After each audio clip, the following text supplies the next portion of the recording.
आज एक कहानी सुनते हैं। एक गरीब से गांव में एक बहुत अमीर इंसान आया और उसने गांव वालों को बताया कि वो बंदरों का व्यापारी है, बंदर खरीदने और बेचने का काम करता है और आजकल बंदरों की शहर में बहुत ज़्यादा ज़रूरत है। ये बात सुनकर गांव वाले व्यापारी पे हंसने लगे। व्यापारी बोला, तुम मुझे बंदर ला कर दो और मैं हर एक बंदर के तुम्हें 1,000 रुपये दे के खरीद लूंगा। गांव वाले बंदर पकड़ के लाते रहे और व्यापारी उनको हाथों हाथ 1,000 रुपये देकर खरीदता रहा।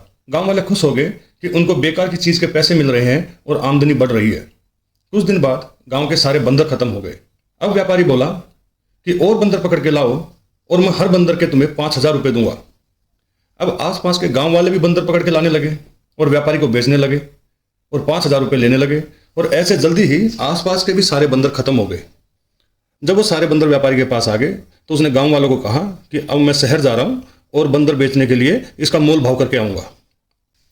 कुछ दिन बाद व्यापारी का एक एजेंट गांव में आया और बताया कि शहर में बंदर बहुत ज़्यादा महंगे पैसों में बिक रहे हैं और इसलिए मेरे मालिक को और बंदर चाहिए और इसलिए हर एक बंदर के मेरे मालिक 50,000 रुपये तुम्हें देगा।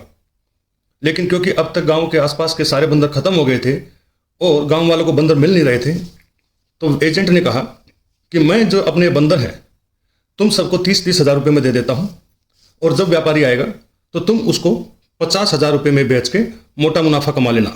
और गांव वालों ने एजेंट से अपने ही 5,000 के बेचे हुए बंदर 30-30, 20-20 हज़ार रुपये में खरीद लिए और वो व्यापारी कभी भी बंदर लेने के लिए वापस गांव में नहीं आया।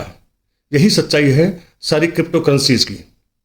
जितनी भी क्रिप्टो करेंसीज हैं उनमें ऐसे ही बगैर सोचे समझे पैसा ना लगाएं, बड़े ध्यान से पैसा लगाएं, अपनी मेहनत की कमाई को बड़े ध्यान से रखें, सेबी की जो गाइडलाइंस हैं उनको फॉलो करें और सुरक्षित रहें। Thank you.